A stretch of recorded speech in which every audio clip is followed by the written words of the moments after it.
Hey everyone, this is going to be a quick review of the Cold Steel Norse Hawk. The blade on this one, just as all the traditional Tomahawks from Cold Steel, comes reasonably sharp. Definitely sharp enough to cut and chop, but I did give it a better cutting edge than it had out of box.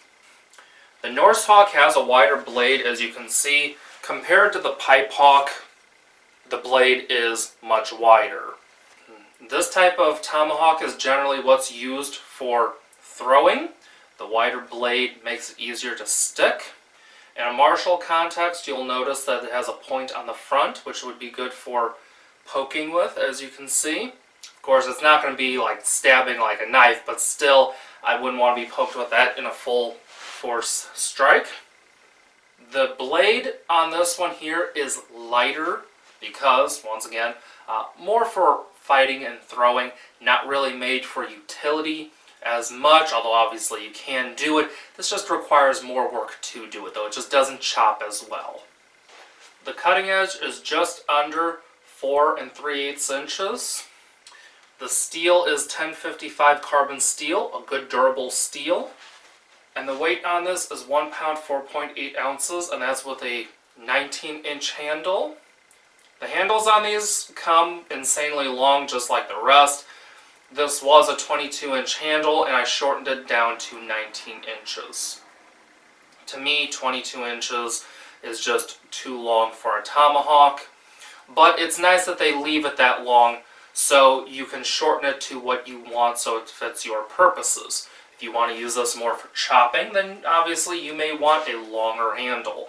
If you want this more for martial purposes, martial arts type stuff, then once again, you may want a longer handle for more reach, so you can choke up like this and use the back for hooking things or striking with it. Or if you're going to use it for throwing, you may want to shorten it even shorter than this, so it's even better for throwing. Generally speaking, competitive throwers shorten theirs much shorter. As you can see, this here is a 13-inch handle. Speaking of the handle, it didn't have a great fit out of box. Just as in my experience, none of the Cold Steel Tomahawks do, so that has to be fixed right out of box. This Tomahawk, just as the rest of the Cold Steel Tomahawks, has a place for a set screw. On this one, it's on the back, right there. And it doesn't really serve its purpose. It actually creates more damage in my experience. What happens is when the handle wants to come off, as opposed to just coming off and taking whatever damage it may take, you now have a set screw that's gouging the wood of the handle and creating more damage. As you can see, there's the gouge. That's caused by the set screw.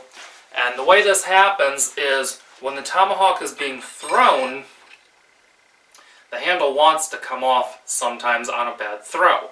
Well, with that set screw on there, what ends up happening is instead of the handle just coming off and possibly taking whatever damage it would take, it's also taking the damage of a set screw going deep enough in the wood to create a deep gouge. That set screw doesn't go deep enough to get a good bite of the wood, but it goes deep enough to create a deep gouge in the wood. So I don't use the set screws. What I just do is I fit the handles, and then I take a rubber mallet and I tap right on this part of the Tomahawk so that it doesn't come off. You can also tap them on the ground like this, although with this Tomahawk, obviously that's a little more problematic. So what I generally do is, if I'm tapping it like this, I tap it on a 4x4 piece of scrap wood, tap it, and it seats just fine. Out in the woods, if you had to, you could do that on a stump, and that would work too. Also, the stock handles on these are very thin. I don't know why they made them that thin. Maybe because they're trying to get a particular balance, but they're thinner than I like.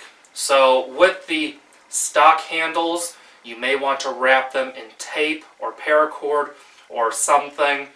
I've been known to use tennis racket tape. I've been known to use athletic tape. Pretty much anything really that will attach good and help get a better grip of this Tomahawk. When I make handles, I make them thicker than this because you can actually fit thicker handles on here. And that's generally what I do when I make my own handles.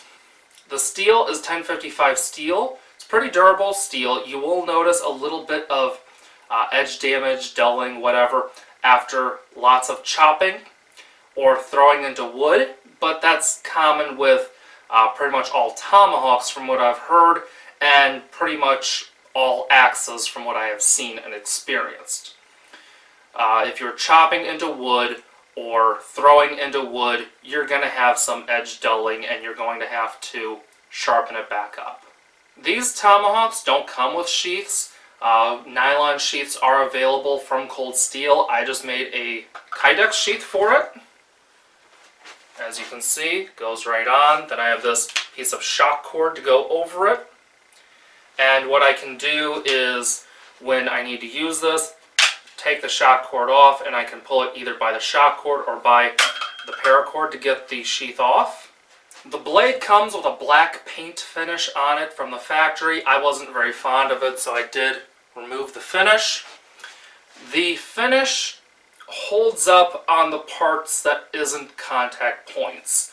So if you're throwing this, it's going to wear in the contact points, obviously. So I ended up just taking it off because I wasn't fond of that look, and I didn't like the paint finish. It was a really glossy black. I just wasn't fond of that. This here is more prone to rusting, but just keep it oiled and it's not a big deal.